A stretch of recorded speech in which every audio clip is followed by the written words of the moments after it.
Without clear boundaries, sometimes your clients can think that you're just available whenever, wherever.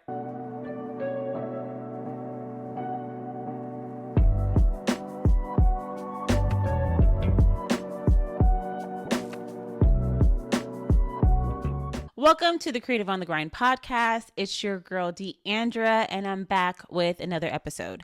In today's episode, we are going to be talking about something super important to anyone who is running their own business, and that is setting boundaries. Boundaries help protect your time, energy, and focus, making it easier to balance work and life. In this episode, we'll explore why boundaries are important, how to set them with your time, with your clients, and the power of saying no. So let's get started. First, I want to go over setting boundaries with your own time. Now, this is the top tier, most important thing that you have to take into consideration when it comes to setting boundaries. So why is your time so important? Your time is one of the most valuable resources that you have. If you don't manage it well, you might end up stressed or overwhelmed. It's like having a full plate at a buffet. If you pile on too much, things will spill over. And that's how it is when it comes to your time. You don't want it to be exhausting. And I feel like as creative entrepreneurs, we tend to over exhaust ourselves and do the most because obviously we are running our business sometimes solo and not having a team to delegate tasks to, but we do still have to learn how to set boundaries with ourselves. So I ran across a post today by this influencer, Christina Galbato, and she was talking about how a lot of successful entrepreneurs preach this work-life balance culture, and they kind of dim out the hustle culture. And she was mentioning that is actually what got them to where they are now, to be able to create this work-life balance. And I totally agree, because when I was first starting out, I was like hustling. I sacrificed so many things to start my business and to grow it to where it is now. And I didn't know what work-life balance was. But as I progressed and as I grew in my business, I started getting more comfortable with things and learning how to set boundaries and learning how to do things in a way where I still valued my time and learned how to manage my time better. So this is just all strategy that you can implement over time, especially when you're starting out.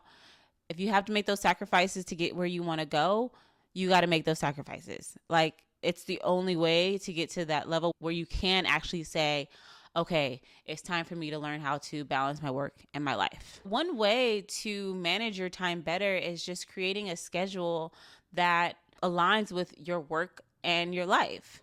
I had to do so many trial and error tests on things that worked for me and things that didn't work for me. And I learned to just set work hours for myself, because when you are an entrepreneur, you work whenever you want to work, basically. So I knew I wanted to wake up. I created a schedule, go to the gym, eat breakfast, get fueled for the day. And then I would have like focused hours where I would say work from 10 to 12, then have lunch, and then work from 1 to 4. And that way I knew those are the times that I had time for work and also time for myself. And I started also implementing a hard out at 5 p.m., meaning I close my computer, stop all work, and actually do things that I enjoy, meaning I read books, catch up on some shows, do a activity, like take a class, so that I can learn how to balance, again, my life and my business, because you don't want to get lost in your business, because at the end of the day, you're still a person and you still need to worry about you. Another thing is just learning how to take breaks. I did not know how to take breaks in the beginning. I would just work straight, like sometimes I'll work 4 hours at a time, and I was wondering why my body was hurting and I had so much tension on my back and anxiety in my chest. And it was because I wasn't taking breaks, I wasn't feeling myself, and I wasn't taking precaution of what was actually going on around me. I just was in the zone. We tend to get in the zone sometimes when we're doing something that we love, or it's a fun project that we're working on. We're just zoned out and zoned in, but we're ignoring the triggers. We're ignoring when our stomach's growling. We're ignoring the headaches, and we're ignoring like all of the pains that start happening because we want to get this project done. But the thing is, we have to listen to these triggers, because what I did learn is when you stop listening to your body just starts to go on this like autopilot where it just gets used to it. So then for me, this happened to me where I stopped ignoring my like hunger triggers, and then I would not eat all day, and it was just not good for my body in the long term. Meaning I had the anxiety, I would have stomach pains, and all of these things were because I wasn't doing what I was supposed to do and setting boundaries for myself. And now I'm doing that hardcore because I am tired of feeling fatigued or tired at 3 p.m. Like, I really want my body to have longevity, not just for now, but when I'm older, because we have to think about the future too. We can't just stay in the present all the time. We have to also think about our future selves and what she needs or he needs to thrive and live the best life that you can live. But yeah, basically taking a break will just help you recharge. It can be like for 10 minutes, maybe you grab a snack, take a walk, take your dog out, and then get back to work.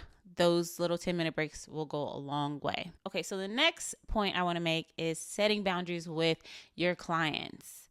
Now, this is a topic that is so crucial, especially for service-based entrepreneurs. When you're working one-on-one with clients and providing services, the lines can tend to get blurred sometimes when it comes to working. It's so important from the get-go, make sure that your clients respect you and respect your time. And without clear boundaries, sometimes your clients can think that you're just available whenever, wherever, and that you're going to just pick up the phone or answer their emails at a drop of the dime.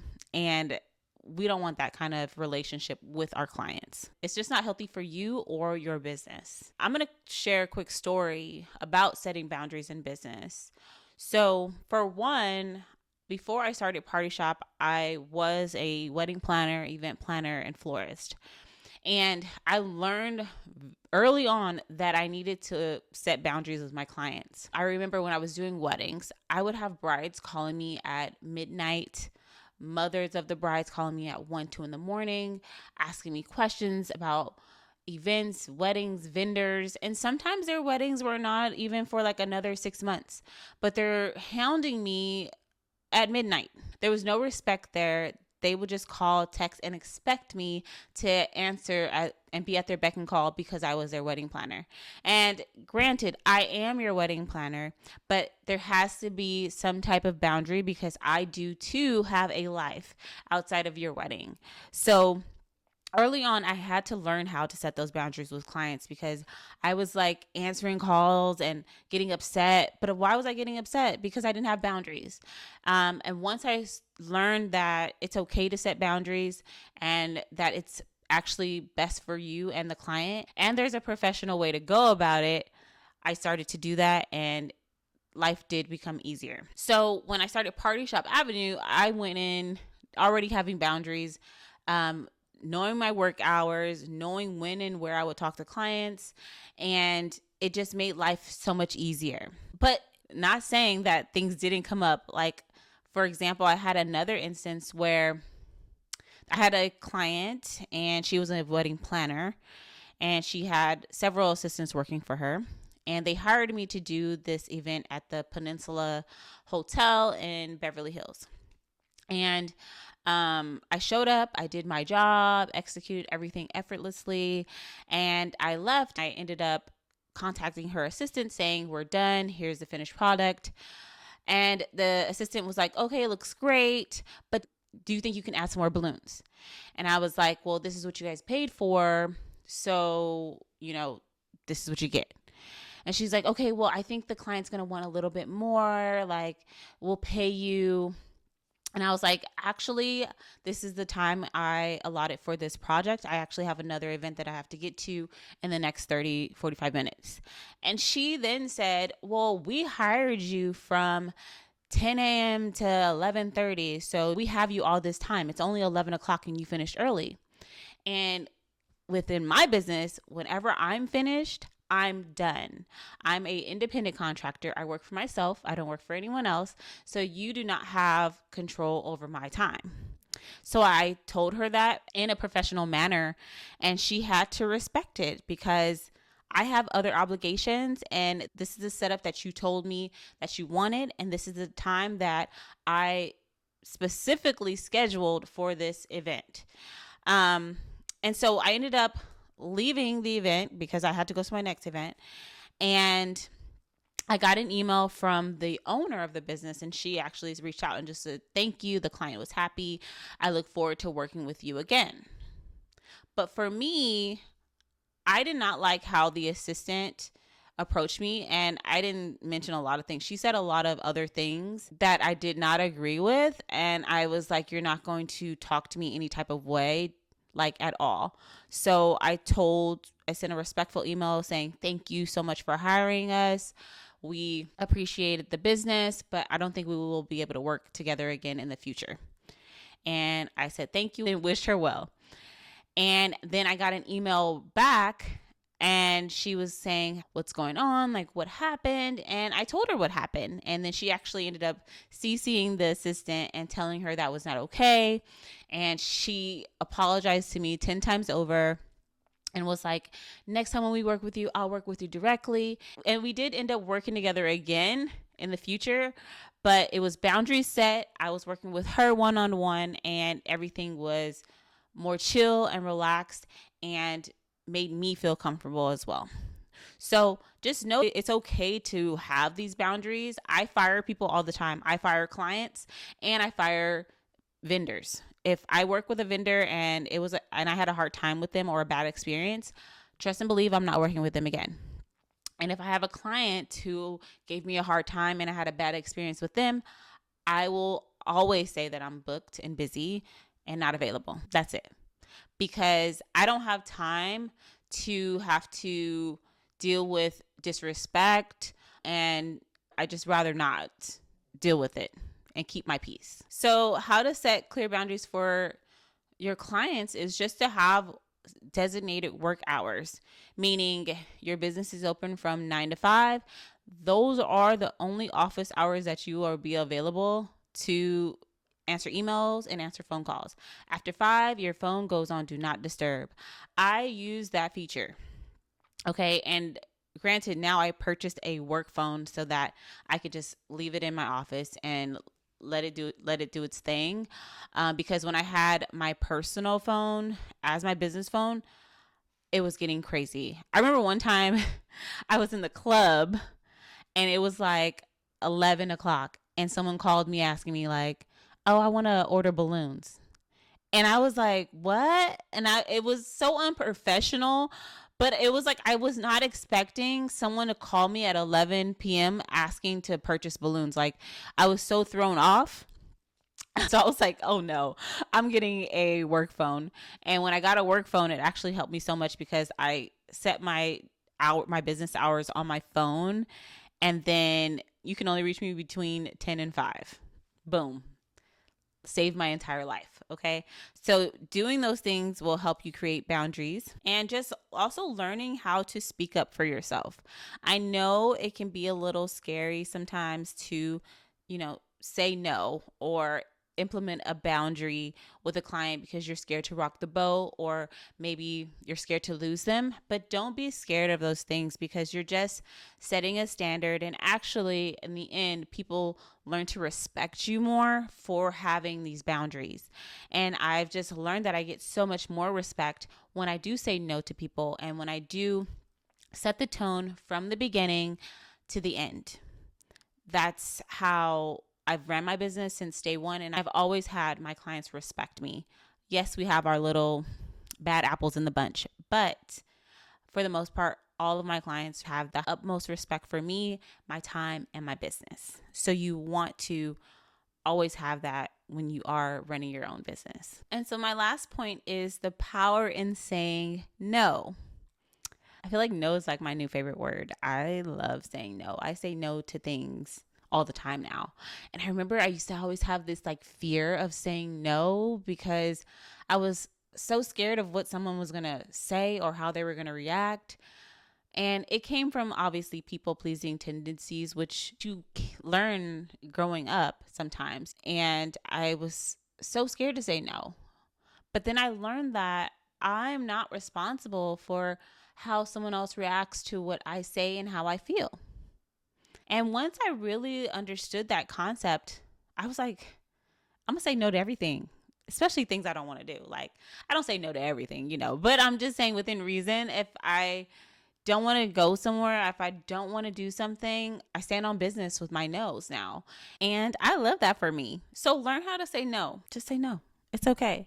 Sometimes we do feel like we have to say yes to everything because we just don't want to disappoint people. But actually, in reality, when you say no, you're protecting your peace, you're protecting your energy. And that's really all that matters. And just understanding the power you hold with your no. And this can come into any situation. It's just not business, it's life in general. There are times where we're going to have our friends and family ask us to do things that we really just don't want to do. And learning how to say no will just keep you grounded. I feel like my friends and my family respect what I do now. They call me in give me an adequate amount of time if they want me to do balloons for them and things like that, because it's like, just because you're my family doesn't mean I have to say yes to everything or give everything away for free. Like, this is my business. This is my livelihood. This is what I do for a living. And you have to make sure that people respect you and just don't assume that you're going to do things for them for free, and setting boundaries within that.